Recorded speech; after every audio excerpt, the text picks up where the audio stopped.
So guys once again welcome to all of you in my channel in YouTube. Guys देखो यहाँ पे discuss क्या करने वाला हूँ, फिजिक्स आप सभी के लिए यहाँ पे भी मैंने स्टार्ट कर दिया और ये रेगुलर चलता रहेगा जब तक आपका एयरफोर्स एंड नेवी का नेक्स्ट एग्जाम नहीं होने वाला।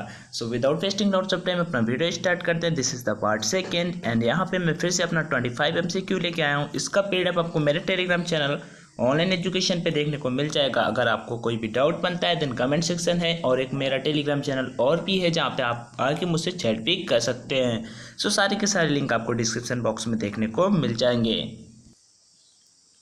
पार्ट फर्स्ट की मैंने पीडीएफ आप सभी को प्रोवाइड करा दी है और पार्ट सेकंड की पीडीएफ मैं यहाँ पे आपको प्रोवाइड जरूर जल्दी करा दूंगा। सो चलो चलते हैं और डिस्कस करते हैं। तो पहला क्वेश्चन यहाँ पे क्या है कि प्रत्येक क्रिया के बराबर व विपरीत दिशा में एक प्रतिक्रिया होती है। यह सभी आप सभी ने सुना भी होगा, बहुत दिनों से इस क्वेश्चन के बारे में पढ़ा भी होगा।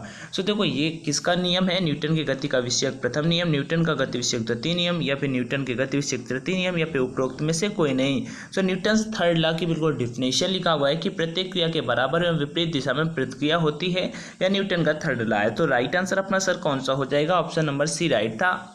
ओके देन आपका अगर ये एग्जाम पे सही करते हो तो आपको 1 मार्क यहाँ पे मिलने वाला है। नेक्स्ट क्वेश्चन है, जल में तैरना न्यूटन की गति के किस नियम के कारण संभव है। तो क्रिया प्रतिक्रिया भी सुना ना, बिल्कुल जब हम जल पे आप नेवी पे जाओगे ट्रेनिंग पे जाओगे तो आपको वहाँ पे ट्रेनिंग पे एयरफोर्स पे कम ही आपका ये सब कराता है स्विमिंग वगैरह, बट नेवी पे कुछ ज़्यादा ही होता है।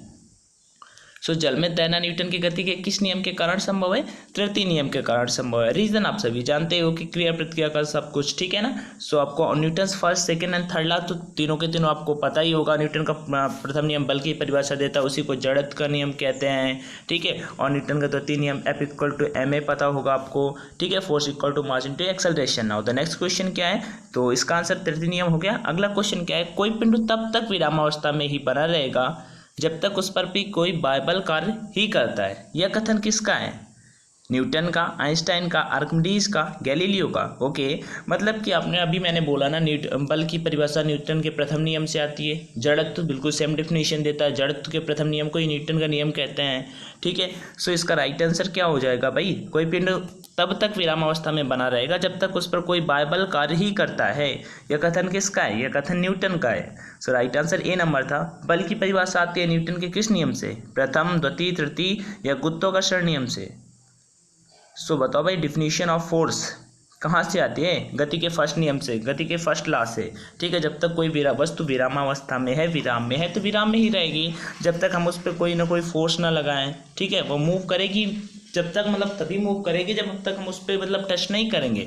सो राइट आंसर कौन सा होने वाला है, 4 का option number A. Next question की ओर बढ़ते हैं। यहाँ पे किसी पिंड उस गुण धर्म को क्या कहते हैं जिससे वह सीधी रेखा में विराम या एक समान गति की स्थिति में किसी भी परिवर्तन का विरोध करती है। गतिहीनता, जड़त्व, कुछ भार या अक्रियता। बताओ भाई उसे क्या कहते हैं, किसी पिंड उस गुण धर्म को क्या कहते हैं जिससे वह सीधी रेखा में विराम या एक समान गति की स्थिति में किसी भी परिवर्तन का विरोध करती है। क्वेश्चन नंबर 5 का right answer option number B, बिल्कुल सेम। ओके देन नेक्स्ट की ओर बढ़ते हैं। क्वेश्चन नंबर 6, क्या न्यूटन के पहले नियम को भी कहते हैं आघूर्ण का नियम, जड़त्व का नियम। हाँ जड़त्व का नियम कहते हैं, मुझे पता था, और भी ऑप्शन पढ़ने की मुझे आई थिंक कोई नीड नहीं है। ना ऊर्जा का नियम ना संवेग का नियम, P = mv होता है संवेग, ठीक है। नेक्स्ट क्वेश्चन है, गाड़ी खींचता हुआ घोड़ा किस बल के कारण आगे बढ़ता है। गाड़ी द्वारा घोड़े पर आरोपित बल से, घोड़े द्वारा गाड़ी पर आरोपित बल से, घोड़े द्वारा अपने पैरों से पृथ्वी पर आरोपित बल से या पृथ्वी द्वारा घोड़े के पैरों पर आरोपित बल से। सो राइट आंसर क्या होगा, गाड़ी खींचता हुआ घोड़ा किस बल के कारण आगे बढ़ता है। सो जो पृथ्वी द्वारा घोड़े पर बल लगाया जाता है ना, उसी कारण से जो आपकी गाड़ी होती है वो बढ़ती है। सो राइट आंसर ऑप्शन नंबर यहाँ पे डी हो जाएगा। क्वेश्चन नंबर 7 का option number D. Next question क्या है, चलती हुई बस अचानक ब्रेक लगाती है, ओके, उसमें बैठे हुए यात्री आगे की दिशा में गिरते हैं। इसको किसके द्वारा समझाया जा सकता है, सापेक्षता सिद्धांत के द्वारा, न्यूटन के फर्स्ट लॉ के द्वारा, न्यूटन के सेकेंड लॉ के द्वारा या फिर न्यूटन के थर्ड लॉ के द्वारा। ओके क्वेश्चन तो समझ में आ गया कि ऐसा अगर होता है कि चलती हुई बस अचानक ब्रेक लगाते हैं तो उसमें बैठे हुए यात्री आगे की दिशा में गिरते हैं, ये किसके द्वारा मतलब बताया जा सकता है, चलो बताओ, एक क्वेश्चन आप सभी से पूछ लेते हैं। 25 में एक क्वेश्चन आप सभी के लिए आता है, तो ये बता देना आप सभी। ठीक है, देखो दो, अगर अच्छे से कोई बता पाए तो अच्छे से भी बता सकता है। देखो उसमें होता क्या है, दो क्वेश्चंस बेसिकली बनते हैं, एक अचानक आगे की ओर झुकता है और एक अचानक पीछे की ओर झुकता है। सो कब मतलब झुकता है और कब पीछे की ओर जाता है, ऐसा क्यों होता है, रीजन सहित आप बता सकते हो। सो नेक्स्ट क्वेश्चन क्या, रॉकेट की कार्य प्रणाली किस सिद्धांत पर आधारित होती है? न्यूटन के तृतीय नियम, न्यूटन के प्रथम नियम, न्यूटन का द्वितीय नियम, आर्किमिडीज का सिद्धांत। आर्किमिडीज का सिद्धांत पता है? आर्किमिडीज का सिद्धांत के बारे में जब मैंने अपना फर्स्ट टाइम एग्जाम दिया था तब मुझसे आर्किमिडीज के बारे में पूछा गया था। ठीक है, बिकॉज वो मर्चेंट नेवी का मीन्स इंटरव्यू था, वहाँ पे आर्किमिडीज के सिद्धांत के बारे में मुझसे पूछा गया था। रॉकेट की कार्यप्रणाली किस सिद्धांत पर आधारित होती है? तो न्यूटन के तृतीय नियम पे। कौन से? न्यूटन के थर्ड लॉ पे रॉकेट की कार्यप्रणाली आधारित होती है, वही क्रिया प्रतिक्रिया का नियम। अगला, अश्व यदि एकाएक चलना प्रारंभ करते तो अश्वारोही के गिरने की आशंका का कारण है। ठीक है, सो क्वेश्चन आपने पढ़ा, अश्व यदि एकाएक चलना प्रारंभ कर दे तो अश्वारोही के गिरने की आशंका का कारण है जड़ता गुण, द्रव्यमान का संरक्षण नियम, विश्राम का जड़त्व गति का तीसरा नियम। क्या होगा राइट आंसर? सो अपना राइट आंसर ऑप्शन नंबर यहाँ पे सी होने वाला है, विश्राम का जड़त्व। ओके सर, पता था मुझे भी ये भी। नेक्स्ट क्वेश्चन क्या है, जब एक ठोस पिंड को पानी में डुबोया जाता है तो उसके भार में हास्य होता है, मतलब हास्य मतलब कमी होती है। यह हास्य कितना होता है, यह हास्य कितना होता है, मतलब जब एक ठोस पिंड को पानी में डुबोगे तो उसके भार में कुछ ना कुछ कमी होगी। तो यही पूछ रहा है कि यह हास्य कितना होता है। तो ऑप्शन चलो देख लेते हैं, विस्थापित पानी के भार के बराबर, विस्थापित पानी के भार से कम, विस्थापित पानी के भार से अधिक, या विस्थापित पानी के भार से संबंधित नहीं। तो ये तो हो नहीं सकता ऑप्शन नंबर डी, अविस्थापित पानी के भार के बराबर, विस्थापित पानी के भार से कम, ये भी नहीं हो सकता। पानी के भार से कम कैसे हो सकता है?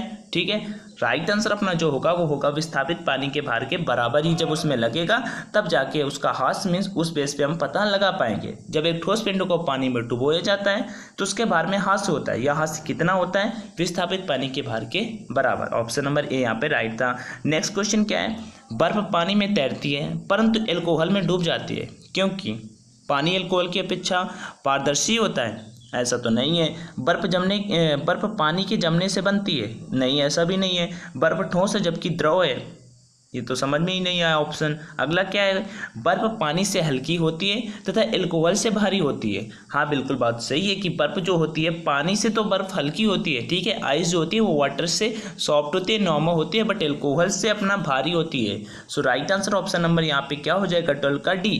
बर्फ पानी में तैरती है परंतु एल्कोहल में डूब जाती है, क्योंकि एल्कोहल में क्यों डूबती है? क्योंकि वहाँ पे उसका वेट जो होता है वो भारी होता है। Okay, then next question, steel की गोली पारे में तैरती है क्योंकि पारे में कोई वस्तु डूब नहीं सकती। पारे का घनत्व स्टील की अपेक्षा अधिक होता है, स्टील का घनत्व पारे की अपेक्षा अधिक होता है, गोली तैर नहीं सकती। क्वेश्चन नंबर 13, इसका राइट आंसर क्या होगा? सोचो भाई, स्टील की गोली पारे पर तो तैरती है क्योंकि, तो बिल्कुल सेम जैसा 12 नंबर था 13 बिल्कुल सेम ही है वैसे, क्योंकि पारे का जो घनत्व होता है वो स्टील की अपेक्षा अधिक होता है। पारा का जो घनत्व होती है, जो पारा की डेंसिटी होती है वो स्टील के कंपेरिजन में काफ़ी मैक्स होती है, काफ़ी अधिक होती है। सो राइट आंसर 13 का कौन सा होगा? हाँ ऑप्शन नंबर बी है। देखो स्टील की गोली पारे में तैरती है क्योंकि पारे का घनत्व स्टील के अपेक्षा अधिक होता है। सो राइट आंसर क्वेश्चन का 13 का बी। अगला क्वेश्चन, एक लोहे की गेंद पारा या मरकरी से भारी बाल्टी में गिराई जाती है। ओके, एक लोहे की गेंद को पारा या मरकरी से भरी बाल्टी में गिराई जाती है तो क्या होगा? या बाल्टी की पेंदी में बैठ जाएगी, या पारे की सतह पर तैरेगी, या घुल जाएगी, उपयुक्त में से कोई नहीं। सो 14 का राइट आंसर क्या होगा? 14 का right answer option number B होगा, या पारे की सतह पर तैरेगी। नेक्स्ट क्वेश्चन, किस तापमान पर जल का घनत्व अधिकतम होता है? ये तो आप सभी को पता ही होगा, बहुत पूछा जाता है क्वेश्चन, नेवी एमआर के एग्जाम पे अगर जाते हो SSR पे पूछा जाता है, बट AA के लेवल का क्वेश्चन नहीं है, 4 डिग्री सेंटीग्रेड।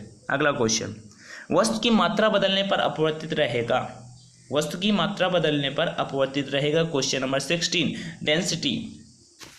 नेक्स्ट क्वेश्चन, तैराक को नदी में मुकाबले समुद्र पानी में तैरना आसान क्यों लगता है? भैया ऐसा तो आप सभी ने बहुत सुना होगा कि नदी में खुद तैर लो, खुद अगर ट्राई किया हो कभी भी, ठीक है, कि नदी में कभी तैरना और कभी समुद्र में, तो समुद्र में थोड़ा सा ईजी होता है। ऐसा क्यों? समुद्र पानी में प्रदूषण कम होता है, ये तो ऑप्शन नहीं रखना चाहिए था क्योंकि हम ऐसे ही एलिमिनेट कर देंगे।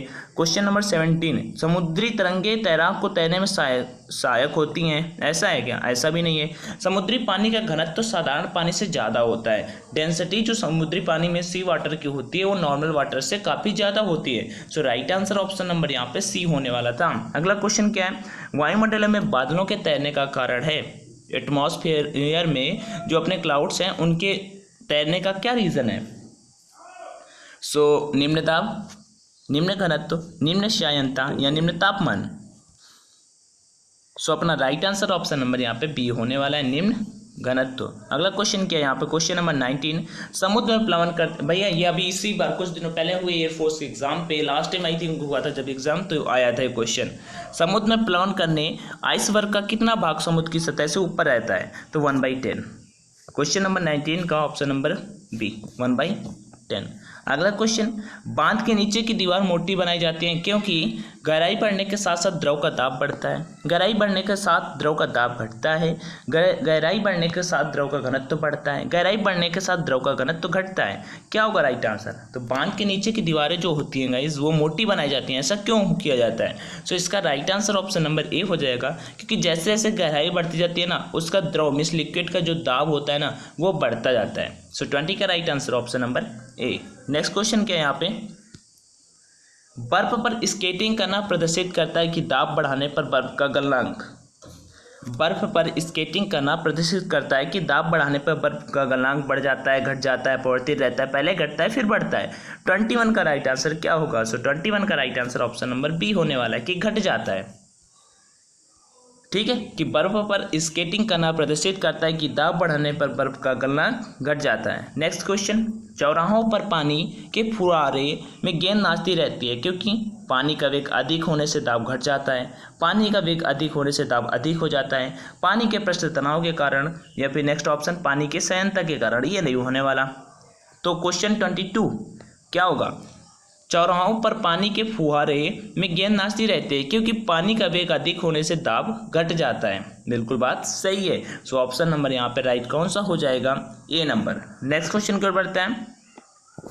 भारी हिमखंड शीर्ष की अपेक्षा निचले तल से पिघलता है क्योंकि निचले तल का तापमान अधिक होता है, निचले तल का दाब अधिक होने के कारण गलनांक घट जाता है। बर्फ वास्तविक ठोस नहीं है, उपरोक्त में से कोई नहीं। 23 का राइट आंसर क्या होगा भाई? भारी हिमखंड शीर्ष की अपेक्षा निचले तल से पिघलता है क्योंकि निचले तल का दाब अधिक होने के कारण गलनांक घट जाता है। सो 23 का right answer option number B. Next question 24, दलदल में फंसे व्यक्ति को लेट जाने की सलाह दी जाती है क्योंकि भाई कभी आपने सुना है ना, दलदल में कचरा मान लो वहाँ पे कोई गिर जाता है तो उसे कहा जाता है कि भाई लेट जा, जिससे क्या होगा वो अपना कुछ ज़्यादा से ज़्यादा स्पेसिफाई एरिया को घेर लेगा। तो क्या देखो, क्षेत्रफल अधिक होने से दाब कम हो जाता है, क्षेत्रफल अधिक होने से दाब अधिक हो जाता है। दाब व क्षेत्रफल में कोई संबंध नहीं है, ऐसा हो ही नहीं सकता क्योंकि formula pressure equal to P equal to F by A होता है। ठीक है, फोर्स बाई एरिया। सो और ऑप्शन नंबर डी भी नहीं होने वाला। अब ऑप्शन ए होगा या बी होगा? अब इतना तो सेंस आपका काम करता ही है। सो 24 का राइट आंसर कौन सा होने वाला है? Option number A. क्षेत्रफल अधिक होने से क्या होगा? दाब कम हो जाएगा और आप वहाँ पे अंदर जाने से बच जाओगे।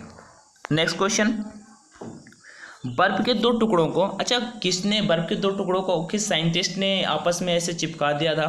बताओ भाई। डेवी नाम के साइंटिस्ट थे। ठीक है, बर्फ के दो टुकड़ों को आपस में दबाने पर टुकड़े आपस में चिपक जाते हैं क्योंकि, ऑप्शंस देख लो यहाँ पे, और इसका भी आंसर आप सभी ही करके बता सकते हो। एंड जैसा भी वीडियो लगाओ मैं ऑप्शन आपको बता देता हूँ। दाब अधिक होने से बर्फ का गलनांक घट जाता है, दाब अधिक होने से बर्फ का गलनांक बढ़ जाता है, दाब अधिक होने से बर्फ का गलनांक पहले घटता है फिर बढ़ता है, दाब व गलनांक में कोई संबंध नहीं है। ओके, देन आपको जैसे भी क्वेश्चंस लगे हो आप ज़रूर कमेंट में कमेंट करके बताना। मुझे लगता है कि इस बार के क्वेश्चन का लेवल पार्ट फर्स्ट काफ़ी अच्छा खासा था।